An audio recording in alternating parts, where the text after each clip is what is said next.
YCP పాలనలో బీసీలకు ఏ విధమైన అన్యాయం జరిగిందని తెలుసుకునేందుకు జై హో బీసీ కార్యక్రమాన్ని నిర్వహించామని మాజీ మంత్రి కాల్వ శ్రీనివాసులు పేర్కొన్నారు. రాయదుర్గం నియోజకవర్గంలో డిహిరే హాల్ మండలంలోని కాదలూరులో పర్యటించిన మాజీ మంత్రి కాల్వ అనంతరం ఇక్కడ ఏర్పాటు చేసిన జై హో బీసీ సభలో ప్రసంగించారు. తాను గత 25 సంవత్సరాలుగా టీడీపీలో అనేక హోదాల్లో పనిచేస్తూ వచ్చారని, రాష్ట్రంలో ఏ నాయకుడు ఇవ్వని పదవులు నారా చంద్రబాబు నాయుడు మాత్రమే తనకు అనేక హోదాలు ఇచ్చారని కొనియాడారు.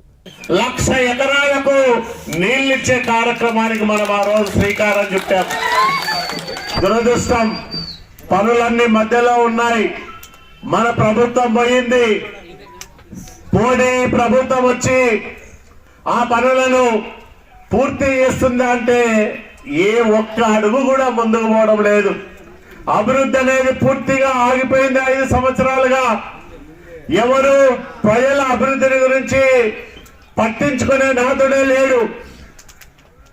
దాని ద్వారా రాయదుర్గం మళ్ళా 20 ఏళ్ళు వెనక్కిపోయింది. మళ్ళా రాయదుర్గాన్ని అభివృద్ధి పథంలో ముందుకు నడపాలంటే ఒక్క కాలువ శ్రీనివాసులకే సాధ్యం తప్ప ఎవరికి సాధ్యం కాదని కూడా నేను మనవి చేస్తా ఉన్నా.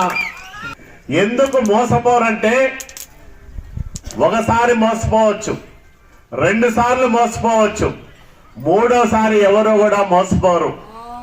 ఒకసారి ఎమ్మెల్యేగా చూశారు మెట్టు గోవిందరెడ్డిని 2004 నుంచి 9 వరకు.